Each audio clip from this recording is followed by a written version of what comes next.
irmãos e minhas irmãs, vos saúdo com a paz do Senhor. Sou o professor Gisel Costa e este é o seu canal.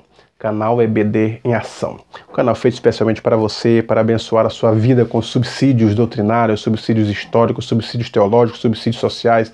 Todos os subsídios que pudermos disponibilizar para os professores e as professoras, aqui estaremos colocando no nosso canal. Bem-vindo a você que é inscrito no canal. Te agradeço pela sua inscrição e também pela sua divulgação, pelos likes, pelos comentários. Ative o sininho para receber os demais vídeos que estaremos postando aqui. Você é notificado em primeira mão a assisti-lo e comentar. Te agradeço pela sua inscrição. E você que está acessando agora pela primeira vez, que não é inscrito, se quiser inscrever-se, é bem-vindo. Inscreva-se no canal, ative o sino para que você também possa ser notificado. Deixe um comentário, dá um like, acesse as playlists. Os vídeos passados, dos trimestres passados, estão disponíveis em pastas, em playlists. Você pode assistir. Fique à vontade para fazer uso dele. Hoje nós estaremos estudando a lição de número 7, datada de 18 de novembro de 2018, cujo título é O Genuíno Culto Pentecostal. E o texto do dia está em 1 Coríntios 14 e 26. Que faremos, pois, irmãos? Quando vos ajuntais, cada um de vós tem salmos, tem doutrina, tem revelação, tem língua, tem interpretação. Faça-se tudo para edificação. A síntese, o culto pentecostal genuíno tem a presença de Deus nos louvores, na oração, na manifestação dos dons e na pregação da palavra. No primeiro tópico, a reunião do povo de Deus em Atos. Primeiro subtópico, reuniões com oração. Então, o verdadeiro culto pentecostal, ele tem a oração. Nós nunca devemos esquecer a característica de orar. Nós observamos que eles estavam orando, buscando. Tudo que nós vamos fazer, o nosso culto deve ser em oração. A oração é o diálogo. A oração, ela busca entrar em contato com o seu Criador. Quando dobramos o joelho, nós estaremos tentando diálogo com o nosso Deus, através das nossas petições, das nossas informações, informando, pedindo, suplicando, as nossas súplicas através da oração. O culto pentecostal, ele começou em oração, até que de repente estava todo reunido, orando, de repente veio do céu um som como de um vento veemente, encheu toda a casa que estava sentado, e eles começaram a falar em novas línguas. E a partir daí os discípulos, a igreja primitiva, todas as vezes se reuniam em oração. Nós vemos Paulo recomendando aos Tessalonicenses orar sem cessar, e diversas outras passagens falando da oração do cristão. Alguém tem dito assim que a oração é o alimento. E a Bíblia diz assim que o alimento é a palavra de Deus. Não é a minha palavra como pão, né, que alimenta a alma. Agora, a nossa oração é o diálogo com o nosso Deus. Nós estamos dialogando, uma conversa. E Deus fez o homem com essa possibilidade de entrar em contato com o homem, de conversar, comungar e também dialogar com ele. Deus revela para os seres humanos, para a sua igreja, para os seus servos, os seus propósitos. Deus revela-nos, através da Bíblia, tudo o que Ele tem projetado, o seu plano, o seu projeto, o plano divino, através dos séculos, está revelado na Bíblia. Até o futuro da igreja, o futuro do mundo, estão revelados. Então, este é o contato que Deus tem, Ele revela-nos. Então, nós devemos continuar em oração. As igrejas pentecostais têm essa característica de dobrar os joelhos, de chorar na presença de Deus, agradecendo a Deus, reconhecendo a sua soberania e orando, buscando o contato, o diálogo com o seu Criador. Ainda no primeiro tópico, nas reuniões marcadas pelo povo de Deus em Atos, nós temos reuniões marcadas pelo temor a Deus. O outro destaque do culto pentecostal é temer a Deus, ser temente a Deus. Está escrito, guarda o teu pé quando entrares na casa do Senhor. É uma figura de linguagem, quando diz guarda o teu pé, quer dizer andar em santidade, andar em reverência, ter o temor de Deus, não ter medo, né, mas sim ter temor, ter respeito, ter reverência. E uma das características da igreja primitiva e também das igrejas pentecostais é temer a Deus, ouvir a sua palavra, não zombar. Muitas pessoas têm zombado dos cultos pentecostais. É lógico que tem os excessos que devem ser reprovados, mas não é porque temos uma teologia diferente, discordamos de muitas práticas, ou não acreditamos como os pentecostais acreditam, até mesmo os cessacionistas acreditam que cessaram o mover dos dons espirituais, das profecias, do falar em línguas, e por isso, por entender diferente, fazem chacotas, fazem piadinhas e não temem. Então, respeito é bom pela fé alheia, é respeitar a fé alheia e principalmente a Deus, temer a Deus. Nunca querer julgar uma profecia ou um movimento ou algo parecido pelo nosso próprio entendimento, mas julgar segundo a reta justiça, embasado na palavra de Deus. Então, nós devemos ter este temor, este respeito, essa característica para com o nosso Deus, o nosso culto é de referência. Às vezes nós não temos uma ordem no culto, não temos alguém que está ali postado, simplesmente adorando a Deus, um momento sagrado de estar ali tranquilo, e as pessoas muitas vezes vão para o culto como uma reunião qualquer, como um passeio qualquer, conversam, tratam de negócio. Isso é falta de temor a Deus. E ainda no terceiro subtópico, reuniões com exposição da palavra de Deus. Isso é uma característica da igreja primitiva. Enquanto Pedro delegou os demais diáconos para que observassem a obra social, ele disse: nós, os demais, os presbíteros, os pastores, nos aplicaremos na mensagem da palavra de Deus. Então, quando a multidão estava faminta, os discípulos disseram assim: mestre, despede-os para que vão comprar alguma coisa. Jesus Cristo disse figuradamente: dá-lhe voz de comer. Eles não tinham nada, como que poderiam dar de comer? E Jesus Cristo sabia que eles não tinham nada. E por que deu essa ordem? Dá-lhe voz de comer. Então ali está expresso exatamente o cuidado que nós temos com a multidão. Os obreiros precisam ter alguma coisa para oferecer para a igreja.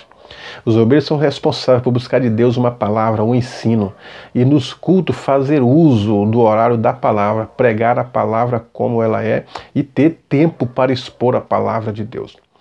É lamentável que em muitos cultos pentecostais hoje a palavra não tem prioridade. Com a adjacência de diversos outros tipos de conjuntos.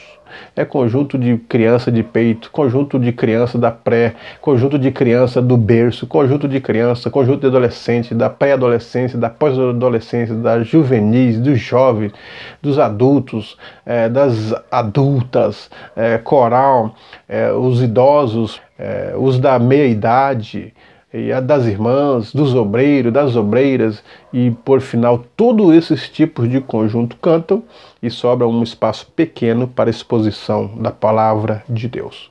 Todos devem louvar.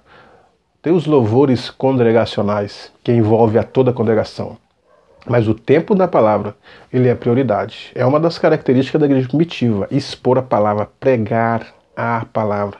Eram quase 120 que estavam sendo batizados. O mover era enorme, era grande o barulho. Todavia, Pedro acha o espaço para a palavra e prega a palavra, controla as emoções dos espíritos que estão na sua vida e prega uma palavra que todos entenderam e quase 3.000 almas aceitaram. Então, a palavra ela tem que ter primazia no nosso culto. O culto pentecostal tem exposição da palavra, seja ela temática, seja sistemática, mas tem que ter a exposição da palavra e a interpretação e a exegese correta, conforme a Bíblia nos orienta. Segundo tópico, ordem e decência no culto. A liturgia, culto e liturgia. Os nossos cultos, a liturgia é a ordem. Nós começamos com orações, depois os louvores dos conjuntos, as oportunidades, os testemunhos, a leitura da palavra, as ofertas, o convite, e etc. Agora, a igreja não deve estar presa à liturgia. Não significa que se pularmos as etapas da liturgia, o culto não é completo. O verdadeiro culto a Deus é o louvor e a adoração verdadeira. Quando a mulher samaritana estava preocupada com o local de adoração, Cristo falou: não, quem adora a Deus em espírito e em verdade, esta é a adoração verdadeira. A liturgia são para que a gente tenha um norte, para termos uma sequência, para ter um rumo pelo qual vamos seguir a ordem do culto. Mas elas não se tornam, as liturgias não se tornam acima do culto. Elas não se tornam mais importantes do que o louvor. Elas não estão acima da adoração. Liturgia é um norte, é um caminho, é algo traçado, é um projeto. Mas muitas igrejas têm tornado a liturgia imprescindível. E se pular etapas, se deixar conjuntos cantar, o culto não está completo. A amargura, a tristeza. Muitas pessoas, quando não recebem uma oportunidade no culto, ele não cultua mais, ele se chateia, ele quer sair da igreja. Isto mostra a imaturidade. Acima de tudo, nós devemos saber o que é o culto, o que significa cultuar a Deus, o que significa adorar, o que significa louvar, por que vamos na igreja, por que vamos no templo, por que nos reunimos. Esses objetivos devem vir em primeiro lugar. E as outras coisas são secundárias. E devemos priorizar a palavra. Na nossa liturgia, a palavra tem que ter prioridade, um tempo maior para a palavra. É lamentável que hoje em dia isso está escasso. Muitos louvores, a maioria dos louvores desprovido de uma verdade bíblica, de uma doutrina, de uma letra que satisfaça. A maioria dos louvores não são louvores, são cânticos, não adora a Deus, são barulhos, são palavras de vinganças, de pessoas escrevendo letras de vingança porque não foram favorecidas, ajudadas em épocas passadas. E os louvores a Deus ele tem um objetivo, a palavra tem um objetivo, o culto tem que ter um objetivo. Portanto, vamos levar esta verdade para os nossos fiéis, os nossos jovens, para que eles voltem para a palavra de Deus. O segundo subtópico, o uso do intelecto associado aos dons, a inteligência. Servir a Deus com inteligência. Por que servimos? Qual o objetivo dos dons? Nós devemos saber os objetivos dos dons, saber o objetivo do culto. Isso é a racionalidade, servir a Deus com a racionalidade, com a razão, ter entendimento por que fazemos. Todas as coisas que fazemos no culto, na igreja, na membresia, tem que ter uma inteligência, tem que ter uma razão. E essa é uma inteligência óbvia e clara, não obscura. O espírito do profeta é sujeito ao profeta. Quer dizer que com o espírito de Deus, irmão, quando ele toma a vida de alguém, é diferente do espírito maligno. O demônio, quando se aposta da vida de alguém, ele arrebenta as portas, ele domina as faculdades mentais, a pessoa perde controle. Às vezes, o endemoniado tem uma força extraordinária que na vida natural ele não tem isso. Ele fica cego, não sabe o que faz, o que não quer, diz o que não quer, pratica o que não quer. E às vezes, quando o demônio sai, ele está envergonhado quando ele fica sabendo das atitudes que ele tomou. O Espírito de Deus é totalmente diferente. O Espírito de Deus, ele age conscientemente. Mesmo quando estamos sendo batizados pelo Espírito de Deus, nós temos consciência, não perdemos as faculdades mentais, não ficamos loucos, doidos, não sabemos o que aconteceu. Nós estamos conscientes. Pedro estava consciente no momento que foi batizado. Mesmo falando em mistério, ele ouviu as pessoas dizendo, estão cheio de mostos. E ele, então, na sua mensagem, diz, não, ninguém está cheio de mostos. Está consciente, o Espírito de Deus deixa consciente. Ele age com ordem e com decência. E o espírito do profeta, o meu espírito, é sujeito às minhas atitudes. Você controla isso. Se Deus te der uma mensagem e você não quiser entregar, você pode optar por não entregar, mesmo que pague pelas consequências, mas é opcional. Você pode não entregar. Jonas não queria, e ele fugiu, por mais que recebeu a mensagem. Sofreu as consequências e, por fim, ele teve que entregar a mensagem. Então, o espírito do profeta é sujeito ao profeta, quer dizer que nós temos o controle, temos o temperamento, nós temos que ter esse equilíbrio.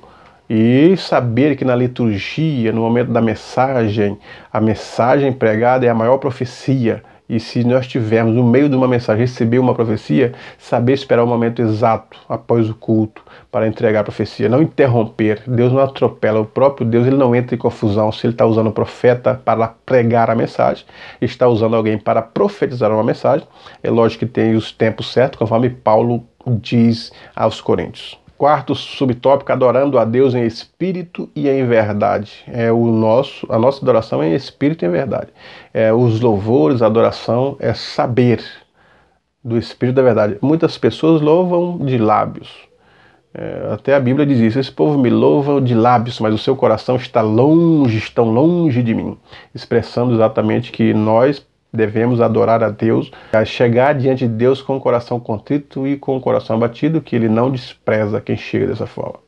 Terceiro tópico, a musicalidade dentro do culto cristão. Deus valoriza a música e a adoração. De tal forma que Deus valoriza a música e a adoração, que ele escolheu a família de Asaf, para que eles fabricassem os seus instrumentos, para que eles escrevessem as suas letras e que eles buscasse a unção do Espírito, a direção e louvasse na congregação, tanto no tabernáculo quanto no templo. Era a família de Asaf que entoava o louvor congregacional. E a Bíblia diz isso, os salmos são os hinários oficiais de Israel que expressam o louvor do seu povo a Deus, louvando pelos seus feitos. O louvor, ele é um elogio pelos feitos de alguém. E nosso louvor é a Deus, porque Ele fez tudo por nós.